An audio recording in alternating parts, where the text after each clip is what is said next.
আসসালামু আলাইকুম, আমি রুনা ব্লগস এন্ড কিচেন থেকে বলছি। আপনাদের জন্য খুবই একটা মজার রান্না নিয়ে আসলাম। সেটা হলো রুই মাছ দিয়ে পেঁপে দিয়ে রান্না করেছি এবং কিভাবে রান্না করেছি তা আপনারা দেখতে পাবেন। এই যে আমি বড় একটা রুই মাছ এনেছিল, সেটাকে আমি ভালো করে লবণ আর দিয়ে ধুয়ে নিয়েছি।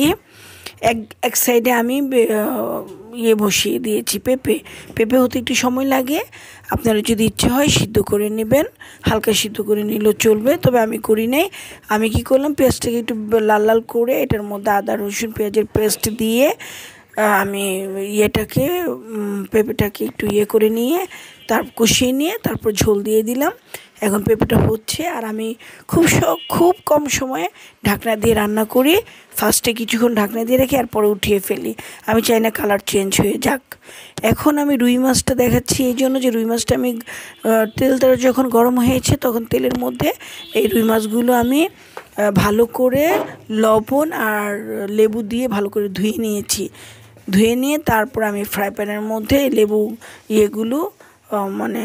মাছগুলোকে আমি সবসময় মরিচ হলুদ আর লবণ দিয়ে মাছগুলোকে ভালো করে মেখে নিয়ে তারপরে আমি ভাজতে দিই। আর মাছগুলো কিন্তু আমি একটু কড়কড়া করে ভাজবো, একটু মচমচে করে ভাজবো আর কি। এটা শুধু খেতে ভালো লাগবে, আবার শুকনো মরিচটা ভেজে খেতে মজা লাগবে। যে যেভাবে খেতে চান খেতে পারবেন। তবে আমি পেঁপে দিয়ে কেন দেখাচ্ছি, পেঁপেটা আসলে সচরাচর আমরা কিন্তু খুব কম সময় খাই।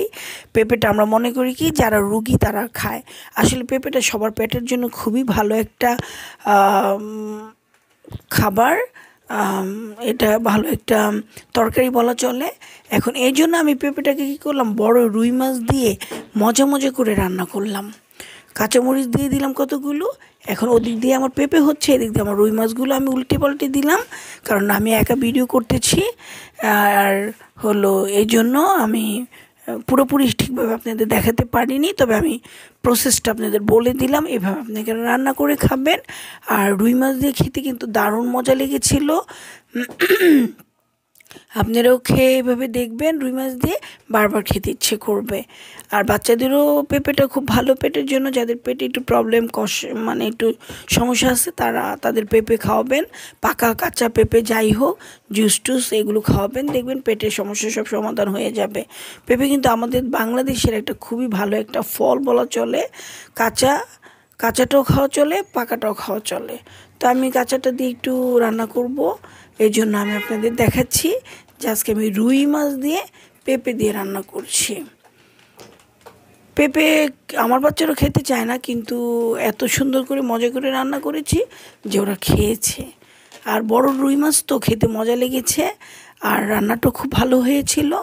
এইভাবে রান্না করবেন। আর যারা ধনেপাতা দিবেন তারা দিয়ে দিন, আমার ছিল না বিধায় আমি ধনেপাতাটা দিতে পারিনি।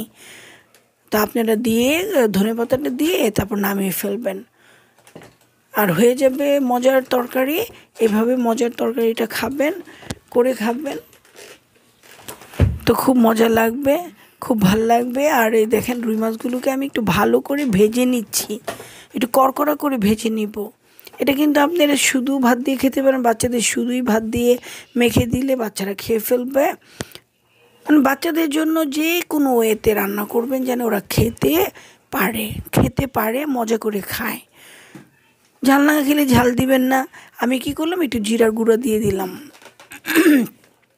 আমি সাধারণত পেঁপেতে জিরার গুঁড়াটা দেই, তো জিরার গুঁড়োটা দিলে আমার খেতে খুব মজা লাগে। একটা ফ্লেভার আসে জিরার, এটা খুব ভাল লাগে, খুব সুস্বাদু হয়। তাই আমি লাস্টে একদম জিরার গুঁড়োটা দিয়ে দিলাম। আর সব মশলা হালকা দিবেন। আমি কিন্তু হালকা হলুদ, হালকা ধনিয়ার গুঁড়া, হালকা মরিচ দিয়ে মরিচের গুঁড়া দিয়ে দিয়েছি। অনেকে মরিচের গুঁড়াটা দেয় না, আমি একটু দিলাম কালারের জন্য, আর কিচ্ছুর জন্য না। ঝাল তেমন হবে না, কাঁচামরিচ দিয়ে দিয়েছি, হালকা ঝাল হবে। এটা হালকা ঝাললেই খেতে মজা লাগে। পেঁপে কিন্তু বেশি ঝাল খেতে মজা লাগে না। যেমন লাউ, পেঁপে, শসা, তারপর ঝিঙা, কইডা, তারপরে দুন্দুল, চাল কুমড়া, এই যাবতীয় তরকারিগুলো হালকা ঝালটাই বেশি মজা লাগে, বেশি ঝালটা এত টেস্ট লাগে না খেতে। তো হয়ে গেল আমার রান্না প্রায়। আপনারা এইভাবে রান্না করে খাবেন। ভালো করে পেঁয়াজ দিয়ে সব কিছু মশলা দিয়ে আগে কষিয়ে নেবেন পেঁপেটা, তারপরে ঝোল দিয়ে দিবেন, হতে থাকবে। এদিক দিয়ে মাছ ভেজে ফেলবেন, মাছ দিয়ে তারপরে মাছগুলোকে একটু কিছুক্ষণ রেখে দিবেন তরকারির সাথে, হয়ে গেল রান্না। তো রুনা ব্লগস এন্ড কিচেনকে অবশ্যই সাবস্ক্রাইব করবেন, লাইকস করবেন, শেয়ার করবেন, ডাউনলোড করবেন, বেল আইকনে টিপ দিয়ে রাখবেন, আর বেশি বেশি করে দেখবেন, আর কমেন্টস করে জানাবেন খেতে কেমন লাগলো, দেখতে কেমন লাগলো, আপনারা কিভাবে খান তাও বলবেন, আমি সেভাবে দেখব, খেতে চেষ্টা করব। তো আমার জন্য দোয়া করবেন। আপনারা ভালো থাকবেন,